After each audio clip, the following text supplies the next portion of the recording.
પૂજ્યપાદ શ્રી પિયુષભાઈશ્રીના ચરણોમાં દંડવત પ્રણામ. વલ્લભના લાડીલા વૈષ્ણવને મારા ભગવત સ્મરણ. વૈષ્ણવે કદી સેવા સ્મરણનો અહંકાર ના કરવો જોઈએ.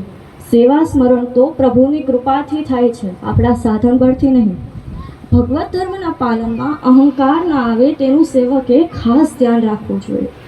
આપણી પરંપરા છે કે હું સેવા કરું છું એમ નથી કહેતા, પણ હાથ પવિત્ર કરું છું એવા દિનતાયુક્ત વચનો કહેવા આપણા 84-252 ભગવદીઓ શીખવે છે. એક સમયે શ્રી ગુસાઈજી પદ્મનાભદાસના પુત્રી તુલસાને ઘરે પધાર્યા. શ્રી ગુસાઈજીએ તુલસાને પૂછ્યું, શ્રી ઠાકોરજી શાનો ભાવ જણાવે છે?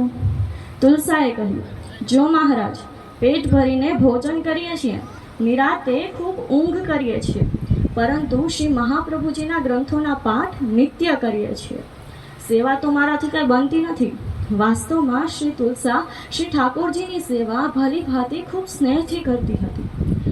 શ્રી આચાર્યજી મહાપ્રભુજી ગોપાલદાસને ઘરે પધાર્યા. એટલામાં ગોપાલદાસ આવ્યા. શ્રી આચાર્યજી મહાપ્રભુને દંડવત કર્યા.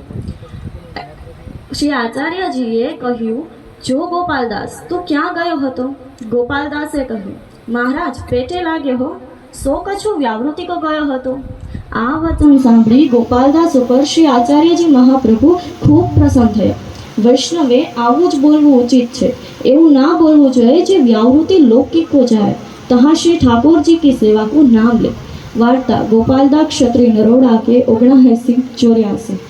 શ્રી હરિરાયજી ભાવ પ્રકાશમાં સમજાવે છે, આપણા માર્ગની રીતિ એવી છે કે શ્રી ઠાકોરજીની સેવામાં જઈએ ત્યારે લૌકિકમાં કાર્ય અર્થ ગયા છે.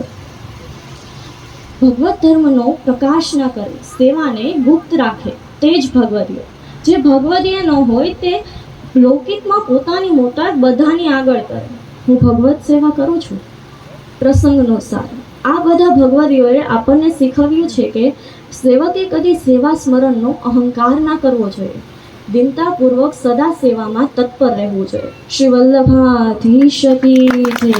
શ્રી પિયુષ કુમાર પ્યારે કી જય.